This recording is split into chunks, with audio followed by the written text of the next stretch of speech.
Yo, welcome back to another Division 2 video. Yes, I was supposed to do some other videos for you guys. Gameplay videos, challenges, videos for subscribers, bringing new content, new ideas, and new series to the channel. And I said I wasn't going to drop any builds as often as I am now. But guys, I woke up this morning, I looked up at the ceiling, and I thought to myself, have I ever made a build with high armor and crits without having weapon damage and being able to hit hard? I said to myself, no, I haven't. So I woke up, I pressed my PS4 on, I gripped my controller as hard as I could, and I linked up with my guy Nothing Ever Matters. We farmed a few missions, farmed a few pieces, and I got the build made within, let's say, an hour and a bit. So I thought, you know what, I have to drop this for you guys. But again, sorry. I do apologize for not giving you the warning, but this build is one of my favorite builds so far this patch. Let me just get straight into this build for you guys. And sorry for the long intro, but I just had to get that across. So as you can see, we're running the Lady Death and an MP5. Now wait, I know, okay? I'm moving very slow. I know, okay? Just bear with me for a second, okay? Just bear with me. So, we're running a Lady Death. We got 48.3k damage. You're probably thinking, man, that's low, man. Get out of here.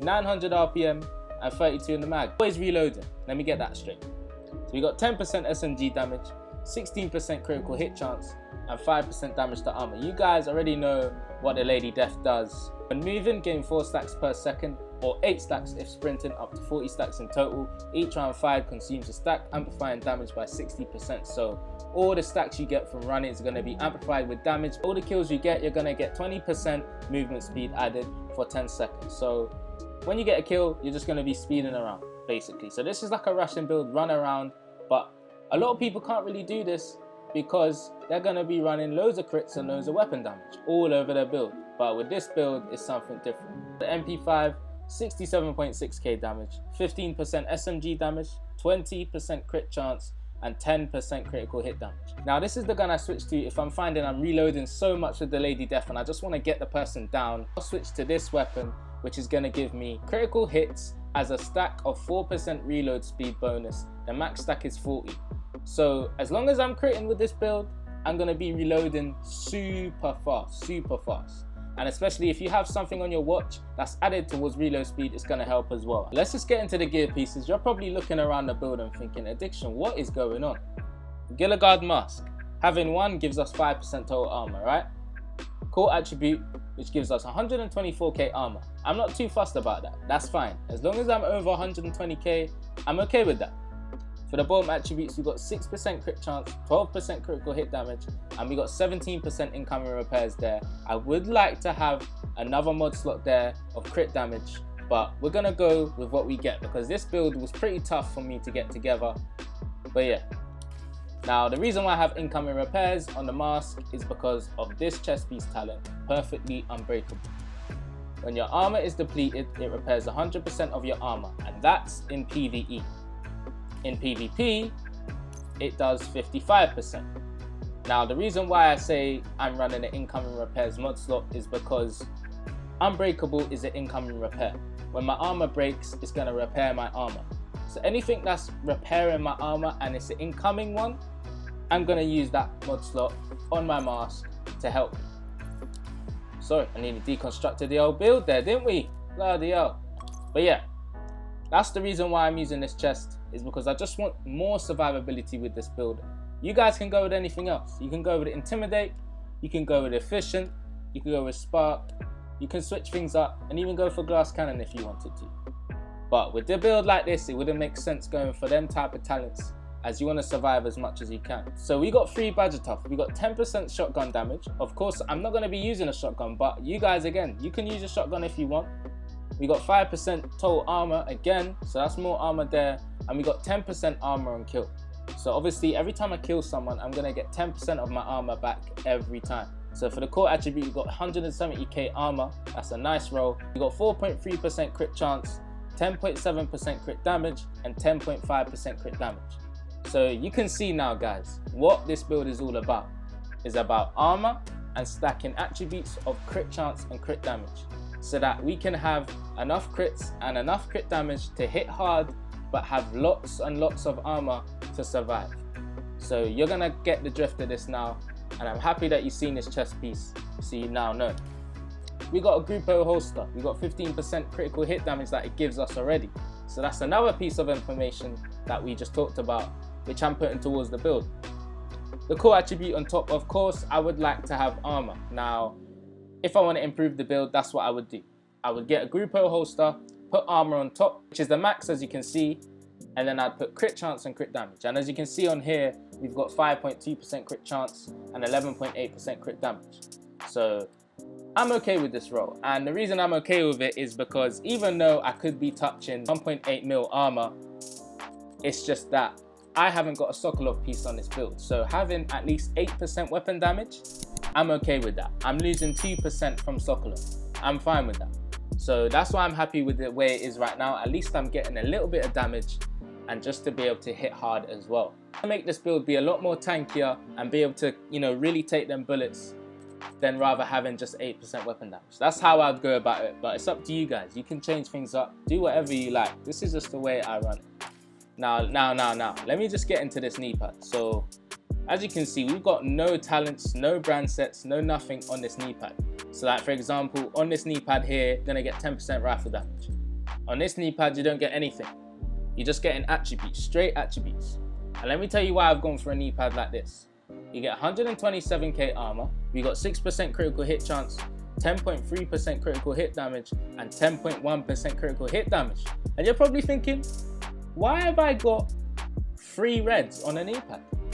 Can you see 3 reds on a knee pad for the attributes? Not the core attribute, the attributes. Can you see 3 reds for attributes? You're probably thinking, what's happened? Now, with this knee pad, you can have a mod slot attached to it.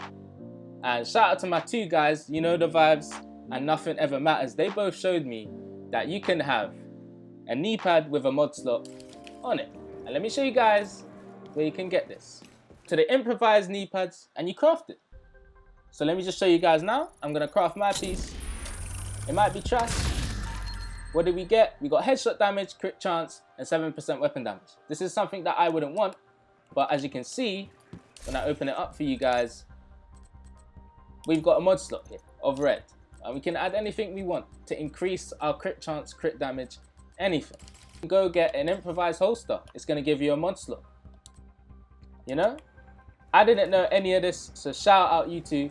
But let's get straight back into the build. I'm just getting as much crits, and I've got armor. So this build is really nice. I really do like it. We got a Badger Tough glove. Now, I was gonna go for the death grips. And let me tell you why I was gonna go for the death grips. I was gonna go 3-piece Badger Tough and then have death grips with an extra 5% armor and kill.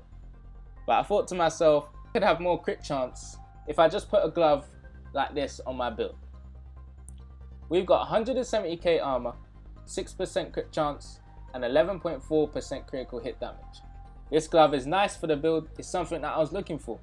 Now for the backpack, you probably looked at the talent and probably just wanted to click off my video and dislike the thing, whatever I got. Listen, if you want to, it's fine. I'm fine with that. But we've got 116k armor, which I'm fine with. I'm okay with that. This bag came with crit damage and a mod slot. All I thought to myself was, okay, all I need to do is put crit chance on here. So that's what I've done. So we got 10.6% crit damage, 5.3% crit chance, and 10.2% crit damage for the mod slot. Now the talent on the backpack, kills from cover reduce skill cooldowns by 10%. I got really unlucky with that talent. I would have loved to have something like, I don't know, vigilance, versatile, all these other talents, companion. I could have went with something like that, clutch. You guys can switch it up, but for me, I got really unlucky. And if I do get a better backpack, I would put this onto the build.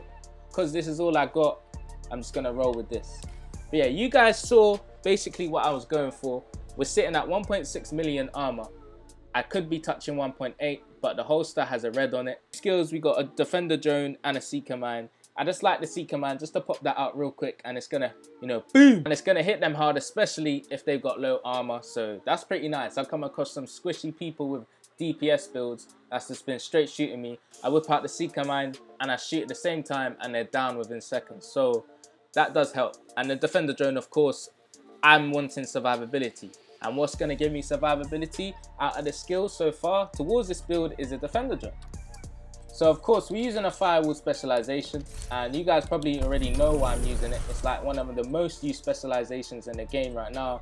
Your armor kit recovers 200% armor and 200% health over 10 seconds. I like to pop my med kit, use this talent, and then, you know, just move around a bit, strafe around a bit.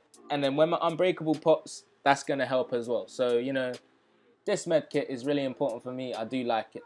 Of course, with efficient, it's even more better, but that's not something I wanted. You guys can do that if you want. On armor break, applies burn to the enemies within 5 meters. So as soon as they break my armor, as soon as my unbreakable is procced, and of course, I'm not going to be just on my health. I'm going to be on my next set of bars of armor. So that's what's nice too. I appreciate you watching. Goodbye. No, I'm joking. Let's just get into the stats, guys. Let's get into the stats.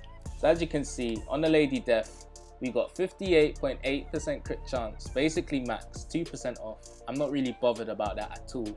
We got 142% crit damage, which I would love to get to 150, but of course, having this much crit damage on an armor build is fine with me. I'm happy with it. I know you guys are gonna say, yeah, but you're not hitting hard enough in terms of weapon damage. If I'm shooting and I'm critting, that's damage, guys. That's damage. So that's what's important with SMG builds, etc. because you want to make sure you're critting. If you're not critting with an SMG build, it's basically you shouldn't be using it. You should be using something like an LMG. You can change things up, do what you want, but this is how I like to do it. So as you can see, 58 and 142 for the crit chance and crit damage. Now on the MP5, we're maxed out crit chance, of course, because of the attributes on the weapon is way better than the Lady Death, and I really need to re-roll my Lady Death. We got 152% crit damage on the MP5 as well. So as I said before, critical hits gives me a bonus speed of my reload, so that's pretty nice. You know, get better attribute. Oh, sorry. Brother, what's wrong with you? You just want to push me out my build? What, is it because you're just sick of what I made? Is that all? What's wrong with these people, man? What's wrong with you? You're looking miserable as well. Put your head down, man. Don't look at me. Everyone's just looking stressed in here. Look at my man over here as well. I just thought, I haven't really seen any build like this out there yet. I wanted to make a build just like this, having armor and crits, and to be able to survive and just to hit good enough. And I just find it's really nice in PvP. I wouldn't use this in PvE, but you can give it a go. Use different brand sets to hit harder and change some core attributes up maybe if you want. But yeah, this build is really nice, and I really do like it. It's probably my favorite one I've made so far. I appreciate you guys watching. I'm sorry for the spammer builds, but you know, I just had to do it, man. I had to do it. But I got loads of other videos coming for you guys. I got gameplay videos, I got subscriber videos. I'm bringing my subs in to do different stuff. I've got loads of series on the way, so please guys, keep your eye out on the channel. I'm going to be posting them very, very soon. I appreciate all the support on the channel. Please guys, remember that the support does not go unnoticed. If you're new to the channel, man, hit that subscribe button. We're nearly at 6K, guys. We're so close to 6K. When I hit 6K, I got something special for you guys. So yeah, if you enjoyed this build and you enjoyed this video, make sure you smash that like button. Let's get at least 100 likes on this video, and I'm going to be posting loads of content throughout the week. I appreciate all you guys. Thank you for the love and support in Division Addiction, and I'm out. Hadouken!